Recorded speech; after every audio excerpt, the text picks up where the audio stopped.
Chapter 63-79. Duncan's words lifted everyone's spirits. Maria's young face suddenly jumped up. And she couldn't hide her excitement and said, "What Inspector Lee said makes sense. No matter what, we should find it out first. Brother Charlie will deal with them sooner or later."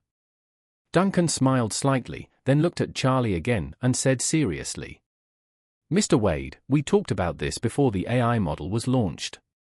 My idea is to find a way to locate the information of the 5 military governors' office of the Warriors' Den, including but not limited to their station location, organizational structure, and especially the identities of these 5 so-called Grand Governors." Then, Duncan said, "If we press according to the information Mr. Wade had obtained before, the one in charge of Africa among the 5 military governors should be the right military governor's office, right?"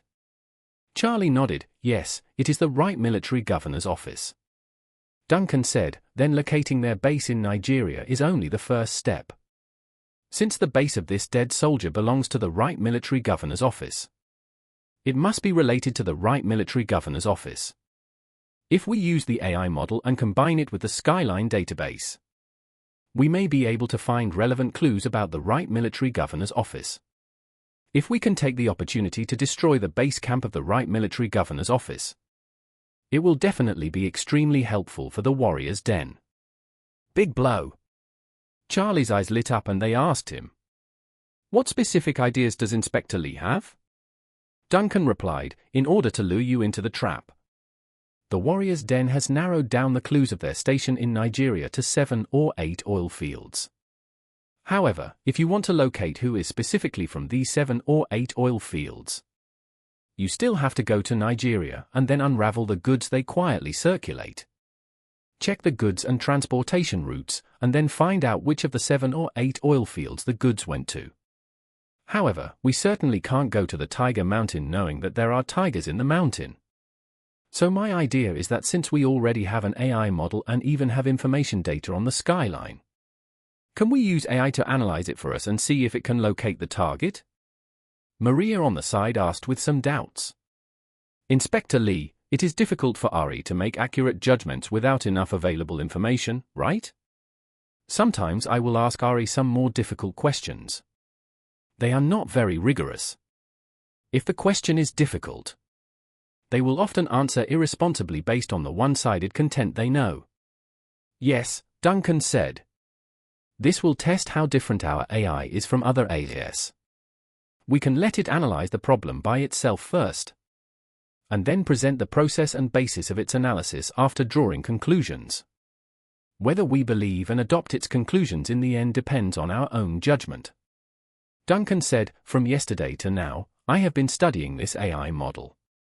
Its computing power is indeed very powerful, but it is still a little lacking in logical thinking. In essence, it is more like a genius child and needs constant guidance and training.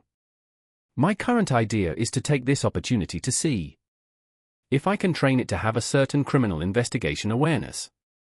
Charlie said, "Inspector Lee, now that we have a general direction, we might as well try it out. The interface of the Skyline has begun to capture data, and the priority is to capture the relevant data of Nigeria. You can start training AI directly." Duncan nodded and said, "Okay, Mr. Wade, I'll try it." Then, Duncan asked AI a question. The question was, if one of the following companies is likely to hide thousands of people inside the company without being known, which one do you think is most likely and why? Then, the names of the 7 oil fields in the scope were told to the AI model. AI quickly began its own thinking and calculations. It collected relevant information about these oil fields, and then analyzed and compared the data. After a few seconds, it replied, "I think the company with the greatest possibility of hiding thousands of people is Raphael Oil. The reason is that I compared the relevant information of the 7 oil companies in the Nigerian Labour Congress. The number of registered employees of this company is the least among the 7 oil companies, but its production capacity ranks second among the 7 oil companies. Its per capita output ratio has far exceeded the normal standard of Nigeria's oil extraction industry. which proves that it has more unknown workers working for it.